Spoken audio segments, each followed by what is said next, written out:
தேனி மாவட்டம் ஆண்டிப்பட்டி அருகே உள்ள வைகை அணை தேனி, மதுரை, திண்டுக்கல், சிவகங்கை, ராமநாதபுரம் உள்ளிட்ட 5 மாவட்ட மக்களின் குடிநீர் ஆதாரமாக விளங்கி வருகிறது.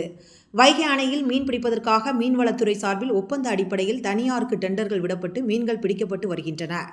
இந்த நிலையில் வைகை அணையின் நீர்பிடிப்பு பகுதிகளில் மீன் பிடிப்பதற்காக இறைச்சி கழிவுகளை கொட்டி தண்ணீர் துர்நாற்றம் வீசுவதாக புகார் எழுந்த நிலையில் இதுகுறித்து வைகை அணையில் மீன்பிடிக்கும் மீனவர் கூறுகையில், வைகை அணையில் கழிவுகள் கொட்டப்படுவதாக கூறுவது பொய்யான தகவல்.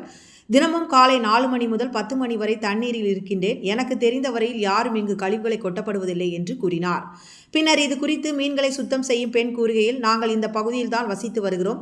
இந்த தண்ணீரை தான் குடித்து வருகிறோம். அப்படி இருக்கும் நிலையில் இந்த தண்ணீரை எப்படி நாங்கள் அசுத்தப்படுத்துவோம் என்றும், நாங்கள் வேலை செய்யும் இடத்தை சுத்தமாக வைத்துள்ளோம் என்றும், மற்றவர்கள் அசுத்தப்படுத்தினால் கூட அதை நாங்கள் கண்டிப்போம் என்று கூறினார். பின்னர் இது குறித்து மீன் பிடிக்கும் ஒப்பந்ததாரர் கூறுகையில், இங்கு கழிவுகள் கொட்டப்படுவதில்லை என்றும், அணையின் அளவு அதிகரிக்கும் போது மீன்கள் வரத்து குறைவதால் சிலருக்கு மீன்கள் கொடுக்க முடியாத சூழ்நிலை ஏற்படுவதாகும். இதன் காரணமாக காழ்ப்புணர்ச்சியால் இதுபோன்ற வதந்திகள் பரப்பப்பட்டு வருவதாக கூறினார்.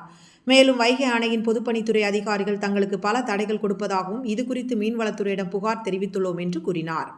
பொதுப்பணித்துறையில் 84 அதிகாரிகள் இருக்கின்றனர். நாங்கள் கழிவுகளை அணையில் கொட்டினால் அவர்கள் ஆய்வு செய்து நடவடிக்கை எடுக்கட்டும் என்றும், 1 கோடி செலவு செய்து டெண்டர் எடுக்கப்பட்ட பின் இப்பகுதியில் பொதுமக்களுக்கும் வியாபாரிகளுக்கும் முறையாக மீன்களை வழங்கி வருகிறோம். கடந்த 30 ஆண்டுகளில் அரசு மீன் பிடித்த போது 1 கோடி ரூபாய் கூட வரவு தரவில்லை என்றும், தற்போது ஆண்டுக்கு 1 கோடி வருவாய் வருகிறது என்று கூறினார். இதுகுறித்து மாவட்ட நிர்வாகம் உரிய விசாரணை செய்து நடவடிக்கை எடுக்க வேண்டும் என கோரிக்கை எடுத்தனர்.